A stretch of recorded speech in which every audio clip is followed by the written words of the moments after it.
मेरे साथ बोलिए, भारत माता की। क्यों भाई, बंगाल वालों की आवाज को क्या हो गया है? 24 में मोदी जी को प्रधानमंत्री बनाना है या नहीं बनाना है? जोर से बोलिए, बनाना है या नहीं बनाना है? 26 में बंगाल में भाजपा सरकार बनानी है या नहीं बनानी है? तो ऐसी आवाज नहीं चलेगी। मेरे साथ दोनों हाथ उठाइए, उठाइए दोनों हाथ, विजय के संकल्प का मुट्ठी भींचिए और प्रचंड आवाज से बोलिए, भारत माता की, भारत माता की। मंच पर उपस्थित बंगाल भारतीय जनता पार्टी के अध्यक्ष श्रीमान सुकांतो मजूमदार जी, बंगाल में विपक्ष के नेता और भाजपा के वरिष्ठ नेता श्रीमान शुभेंदु अधिकारी जी, हमारे प्रभारी भाई मंगल पांडे जी, अमित मालवीय जी, उपस्थित सभी केंद्रीय मंत्रीगण,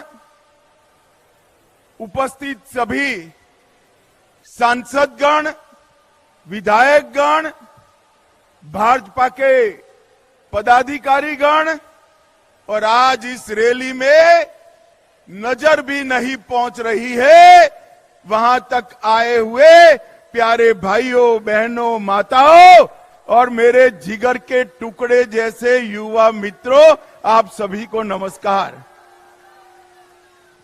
मित्रों, सबसे पहले धर्मताला की इस पवित्र भूमि को, बंगाल की इस पवित्र भूमि को, जिस भूमि ने हमेशा भारत का दिशा दर्शन करने का काम किया, ये बंगाल की पवित्र भूमि को प्रणाम कर कर मेरी बात की शुरुआत करना चाहता हूं। मैं कवि गुरु रविंद्रनाथ ठाकुर, महान राष्ट्रभक्त नेताजी सुभाष चंद्र बोस, युग प्रवर्तक स्वामी विवेकानंद, जनसंघ के स्थापक डॉक्टर श्यामा प्रसाद मुखर्जी और यहां खड़ा हूं तो शेरे बंगाल आशुतोष मुखर्जी को भी प्रणाम कर कर मेरी बात की शुरुआत करना चाहता हूं। मित्रों, ये जो मैदान है ये ऐतिहासिक मैदान है।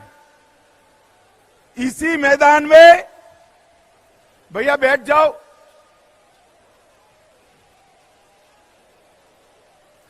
इसी मैदान में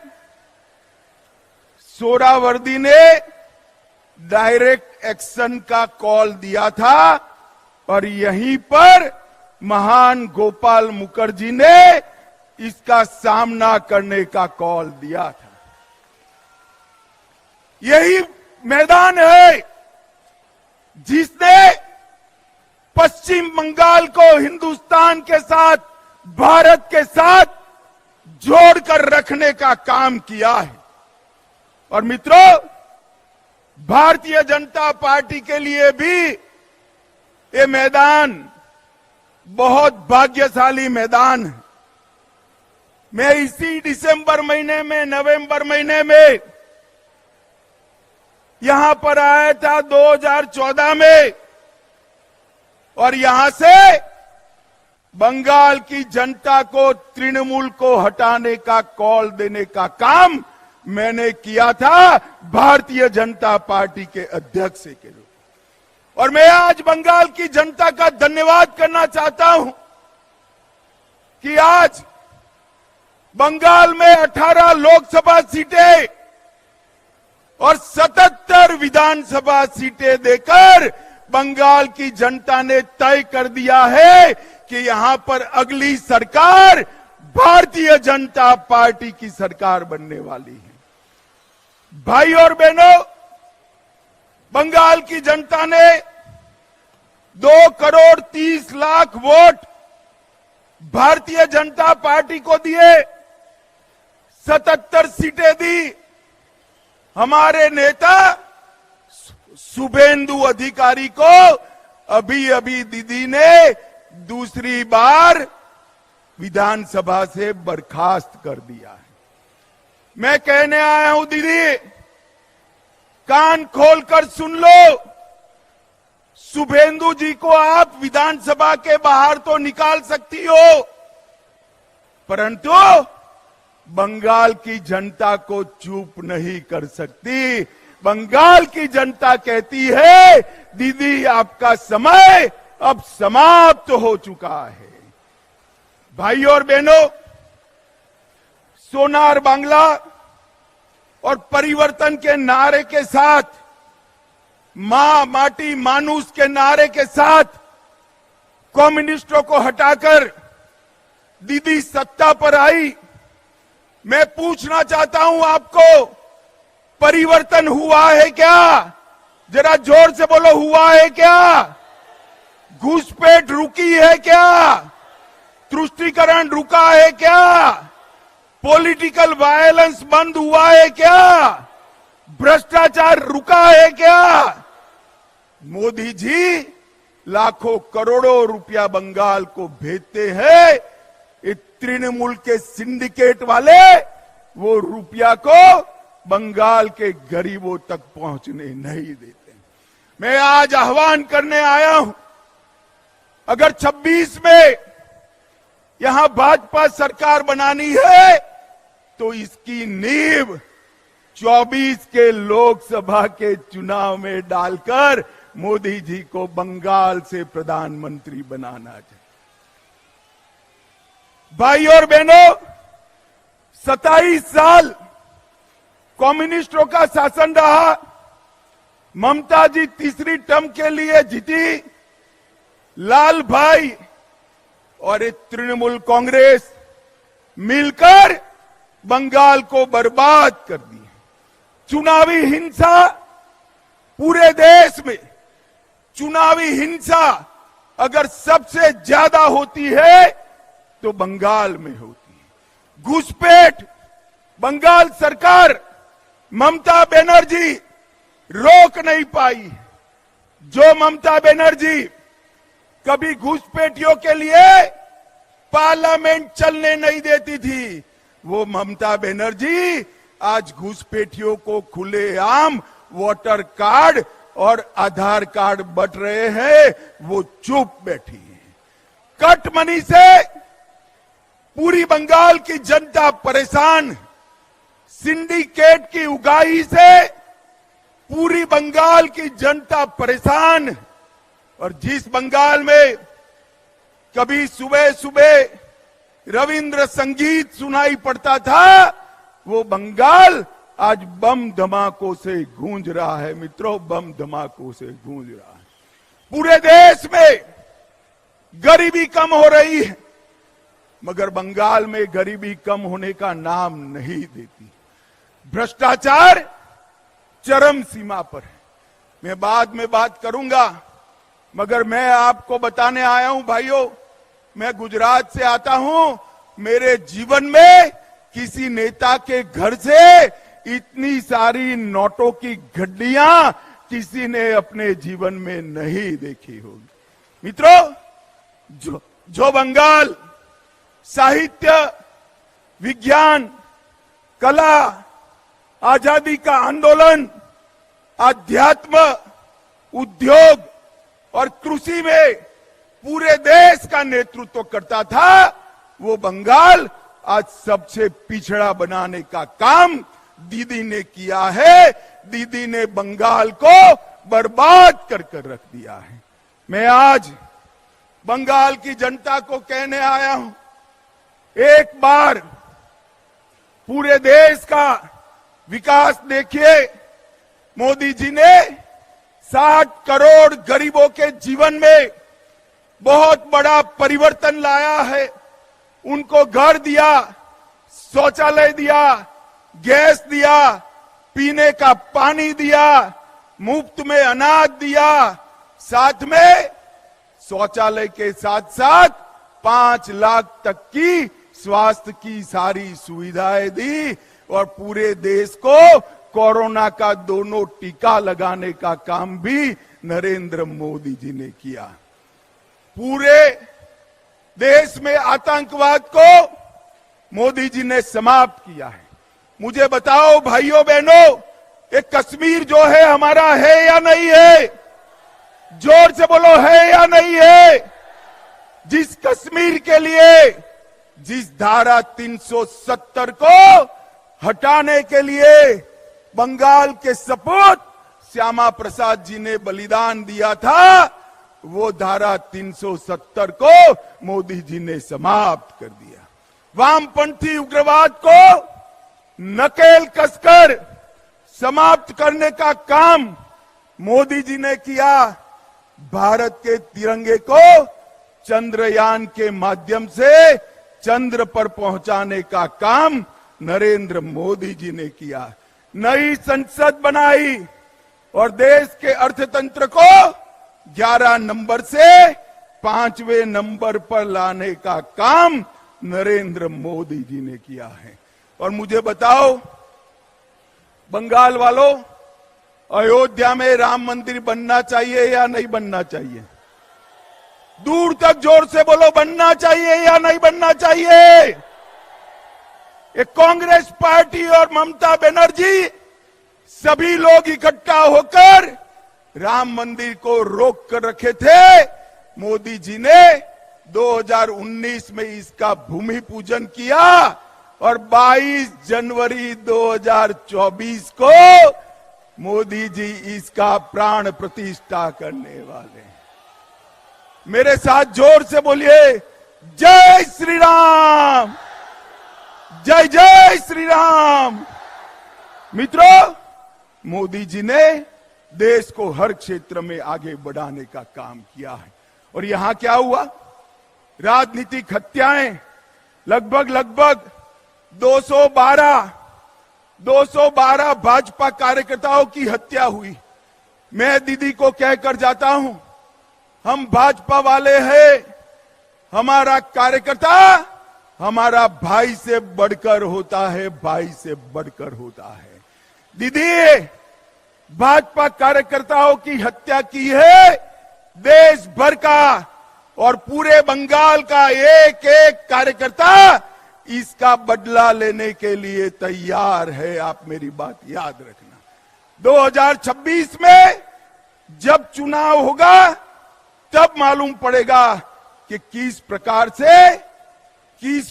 से राजनीतिक हत्या का वोट देकर बदला दिया जाता है।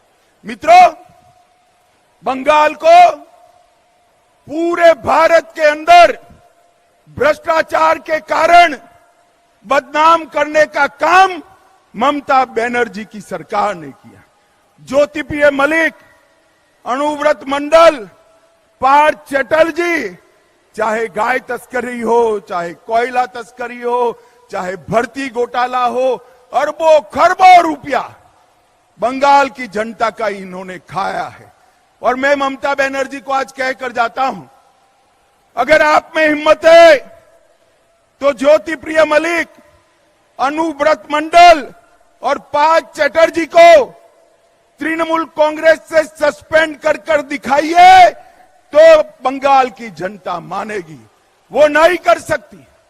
हर रोज दुर्गा का स्तवन कर रही है कि तीन कहीं भतीजे का नाम न बता दे, भतीजे का नाम न बता दे। जो खुद मिले हुए हैं वो बंगाल को भ्रष्टाचार से मुक्त नहीं कर सकते हैं। मित्रों, इतने सारे भ्रष्टाचार हुए हैं कि संसद की पवित्रता को भी तृणमूल कांग्रेस के सांसदों ने समाप्त कर दिया। भेंटे लेकर, सौगादे लेकर सवाल पूछने वाले सांसद और वो पार्टी बंगाल और भारत का भला कर सकती है क्या? जोर से बोलिए, कर सकती है क्या? भाई और बहनों, अवैध घुसपैठ चरम सीमा पर। आसाम की जनता ने भाजपा सरकार बना दी। आसाम की सरहदों से परिंदा भी पैर नहीं मार सकता। और बंगाल में सोशल मीडिया पर कोई रख रहा है कि अगर घुसपैठ कर आए हो और आधार कार्ड चाहिए, वोटर कार्ड चाहिए, तो इस नंबर पर संपर्क करिए। बंगाल पुलिस चुप। मुझे बताओ भाइयों बहनों, जिस राज्य में इतनी घुसपैठ होती हो वहां कभी विकास हो सकता है क्या? जोर से बोलो, हो सकता है? और इसीलिए ममता बनर्जी सीएए का विरोध कर रही है, सीएए कर नहीं दे। मगर मैं आज इस सभा में कहकर जाता हूं, ममता दीदी, सीएए देश का कानून है, इसको कोई रोक नहीं सकता और हम सीएए को लागू कर रहेंगे। भाई और बहनों, जो वहां से आए हैं वो सभी हिंदू भाइयों बहनों का इस देश पर इतना ही अधिकार है जितना मेरा और आपका अधिकार है। उनको अपने अधिकार से कोई वंचित कहीं नहीं कर सकता। मित्रों, ममता जी को मैंने कई बार पूछा, वो उल्टा हमें हिसाब पूछती है कि मोदी जी ने बंगाल के लिए क्या किया। ममता दीदी, आप मेरा भाषण जरूर सुन रही होगी, मैं हिसाब लेकर आया हूं, कान खोलकर सुन लीजिए, हिसाब लेकर आया हूं। जिस सरकार में आप मंत्री रही, यूपीए सरकार, जिस सरकार को आपने समर्थन किया, उसने 2004 से 14 में बंगाल को क्या दिया? ग्रांट इन एड और डिवोल्यूशन का सिर्फ 2 लाख करोड़ रुपया दिया। कितना दिया भाइयों बहनों, बोलो तो? और मोदी जी ने 2 लाख करोड़ के सामने 10 साल के सामने 9 साल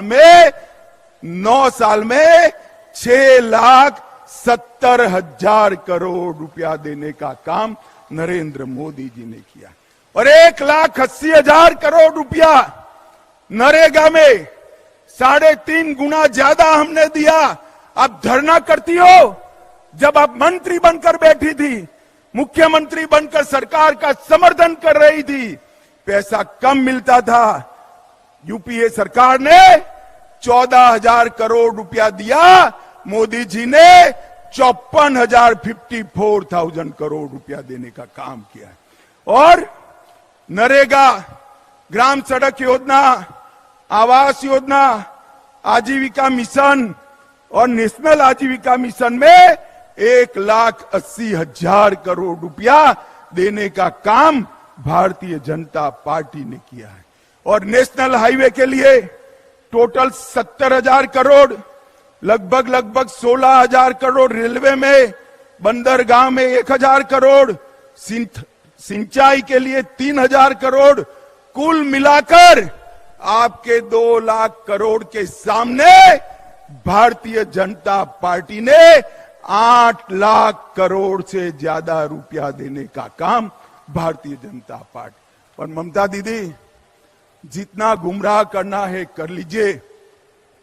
गत चुनाव में तो रैगिंग कर आप जीत गई, फिर भी हमारी 77 सीटें आई। 77, कहां 0, कहां 77। और इस बार 26 में रैली देखकर मैं स्पष्टता से कहने जाता हूं कि 26 के चुनाव में 2/3 बहुमत के साथ यहां पर भारतीय जनता पार्टी की सरकार बने। मगर इसके पहले 24 का चुनाव आ रहा है। आपने 19 में 18 सीटें दी थी। मैं आप सभी को करबद्ध विनंती करने आया हूं, इतनी सीटें दीजिए कि मोदी जी को शपथ विधि के बाद कहना पड़े, मैं बंगाल के कारण देश का प्रधानमंत्री बना हूं, बंगाल के कारण। भाई और बहनों, बंगाल का भला ये भ्रष्टाचारी परिवारवादी तृणमूल कांग्रेस नहीं कर सकती। बंगाल का भला एक कम्युनिस्ट नहीं कर सकते, और कांग्रेस पार्टी तो तृणमूल के शरण में गई हुई पार्टी है, वो बंगाल का भला नहीं कर सकती। बंगाल को आगे ले जाने का काम, बंगाल को सोनार बांग्ला बनाने का काम केवल और केवल मोदी जी के नेतृत्व में भारतीय जनता पार्टी कर सकती है, और कोई नहीं कर सकता। भाई और बहनों, मुझे बताओ, ये भ्रष्टाचारी ममता सरकार को हटाओगे? जोर से बोलो अंत तक। भ्रष्टाचारी ममता सरकार को हटाओगे? 24 में मोदी जी को फिर से प्रधानमंत्री बनाओगे? 26 में 2/3 बहुमत से भाजपा सरकार बनाओगे? घुसपैठ रोकनी है, जोर से बोलिए, घुसपैठ रोकनी है, सीएए लाना है, भ्रष्टाचार रोकना है, सीमाएं सुरक्षित करनी है, बंगाल के गरीब का विकास करना है, बंगाल की अस्मिता वापिस लानी है। अगर सब करना है तो उखाड़ कर फेंक दो ये ममता बनर्जी की सरकार को, और यहां पर भारतीय जनता पार्टी की सरकार बनाओ। मैं बंगाल की जनता को भरोसा दिलाकर जाता हूं कि बंगाल का विकास मोदी जी की सबसे बड़ी प्राथमिकता बंगाल का विकास है। हमें एक ऐसी सरकार चाहिए जो मोदी जी को विकास करने के लिए अनुकूल भूमि तैयार करे। ममता बनर्जी मोदी जी को विकास नहीं करने देती है। भाई और बहनों, यहां कमल फूल की सरकार बनाइए, नरेंद्र मोदी के नेतृत्व में भाजपा सरकार बनाइए, और 24 में फिर से मोदी जी को प्रधानमंत्री बनाइए। यही मेरा आप सबसे अभ्यर्थना है। नमस्कार। मेरे साथ बोलिए, दोनों हाथ ऊपर करिए जरा, अंत तक, पीछे तक, दोनों हाथ ऊपर करिए और प्रचंड आवाज से बोलिए, भारत माता की, भारत माता की, वंदे वंदे वंदे, भारत माता की। Bharatiya Janata party, Bharatiya Janata party, Narendra Modi, Narendra Modi. ধন্যবাদ মাননীয় স্বরাষ্ট্রমন্ত্রী অমিত ভাই শাহকে। আমি সকল উপস্থিত যারা আছেন সবাইকে বলবো, নিজের মোবাইলের যে লাইট, সেই লাইট জ্বালিয়ে মাননীয় গৃহমন্ত্রী অমিত ভাই শাহকে